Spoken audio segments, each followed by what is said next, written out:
Hi everybody, welcome to this new video. Hello World Activities Standard 6 Day 7 activity ആണ് Prepare a monologue of Howard in the story A Glass of Milk. So please listen. I was very poor when I was young. I made a living by selling newspapers from door to door. എൻ്റെ ചെറുപ്പകാലത്ത് ഞാൻ വളരെ പാവപ്പെട്ടവനായിരുന്നു. ഓരോ വീട് തോറും news paper വിറ്റ് കിട്ടുന്ന പൈസ കൊണ്ടാണ് ഞാൻ ജീവിച്ചിരുന്നത്.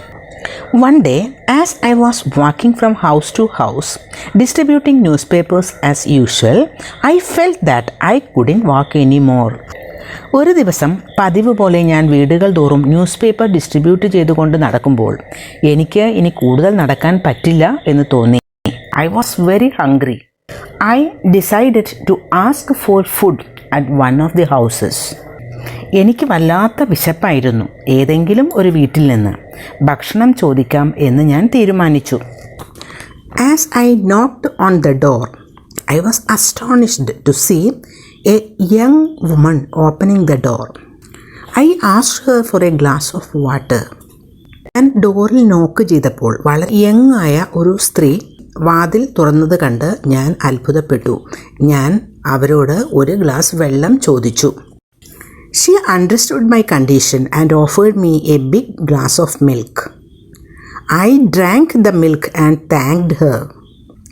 അവർക്ക് എൻ്റെ അവസ്ഥ മനസ്സിലായി. അതുകൊണ്ട് അവർ എനിക്ക് ഒരു വലിയ ഗ്ലാസ് നിറയെ പാൽ തന്നു.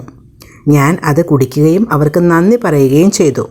I asked her, "How much do I owe you for this milk?" She replied, "I do not want any money. Mother has taught us never accept payment for a kindness," she added. I thanked her from the bottom of my heart. ഈ മിൽക്കിന് ഞാൻ എന്താണ് payment തരേണ്ടത് എന്ന് ചോദിച്ചപ്പോൾ അവർ പറഞ്ഞു, ഒരാളോട് കരുണ കാണിക്കുന്നതിന് payment സ്വീകരിക്കാൻ പാടില്ല എന്ന് അമ്മ പഠിപ്പിച്ചിട്ടുണ്ട് എന്ന്. ഞാൻ ആത്മാർത്ഥമായി തന്നെ നന്ദി പറഞ്ഞുകൊണ്ട് അവിടെ നിന്ന് പോന്നു. As I left the house, I became very confident and decided to go ahead with my ambition of becoming a doctor. ആ ഒരു ഇൻസിഡൻറ്റിന് ശേഷം എനിക്ക് വളരെയധികം ആത്മവിശ്വാസം തോന്നി. ഡോക്ടർ ആവാനുള്ള എൻ്റെ ഒരു ആഗ്രഹം, എൻ്റെ അംബീഷനുമായി മുന്നോട്ട് പോകാമെന്ന് തന്നെ ഞാൻ തീരുമാനിച്ചു. Years passed. That woman became old and critically ill with an unknown disease. The local doctors were baffled. They finally sent her to the big city. വർഷങ്ങൾ കഴിഞ്ഞു. ആ ഒരു സ്ത്രീ ഓൾഡ് ഏജിലേക്ക് കടന്നു. അവർ വളരെ ക്രിട്ടിക്കലായിട്ടുള്ള ഒരു അസുഖം അവർക്ക് പിടിപെട്ടു. അത് വളരെ ഒരു അജ്ഞാതമായ ഒരു അസുഖമായിരുന്നു.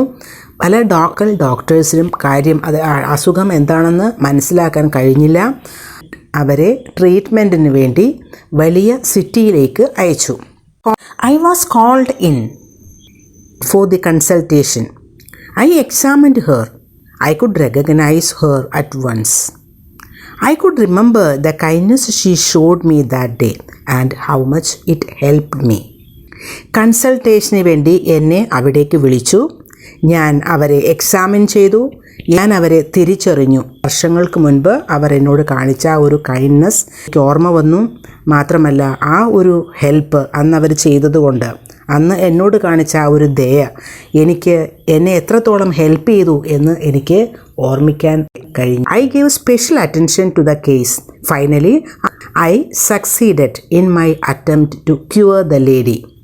ആ ഒരു ദിവസം മുതൽ ഞാൻ അവർക്ക് വളരെയധികം സ്പെഷ്യലായിട്ടുള്ള കെയർ കൊടുക്കുകയും ഒരുപാട് ബുദ്ധിമുട്ടിയിട്ടാണെങ്കിലും ഞാൻ എൻ്റെ ആ ഒരു ശ്രമത്തിൽ ഞാൻ വിജയിച്ചു. അവരെ എനിക്ക് സുഖപ്പെടുത്തിയെടുക്കാൻ കഴിഞ്ഞു. I suggested the hospital authorities to pass on the final bill for approval before sending it to the woman. ആ ഒരു ഫൈനൽ ബില്ല് അവർക്ക് കൊടുത്തയക്കുന്നതിന് മുൻപ് എന്നെ അപ്രൂവലിന് വേണ്ടി കാണിക്കണം എന്ന് ഞാൻ ഹോസ്പിറ്റൽ അതോറിറ്റീസിനോട് നിർദ്ദേശിച്ചു. I paid the bill. I wrote on the side of the bill, "Paid in full with 1 glass of milk." I signed and wrote my name, Dr. Howard Kelly, below it. സൈഡിൽ ഒരു sentence ഞാൻ എഴുതി. ബില്ലിൻ്റെ full amount ഞാൻ പേ ചെയ്തു. ഒരു glass milk കൊണ്ട് full amount pay ചെയ്തിരിക്കുന്നു എന്ന്. എന്നിട്ട് ഞാൻ സൈൻ ചെയ്യുകയും എൻ്റെ നെയിം ഡോക്ടർ ഹോവാർഡ് കെല്ലി എന്ന് ഞാൻ അതിന് താഴെ എഴുതുകയും ചെയ്തു.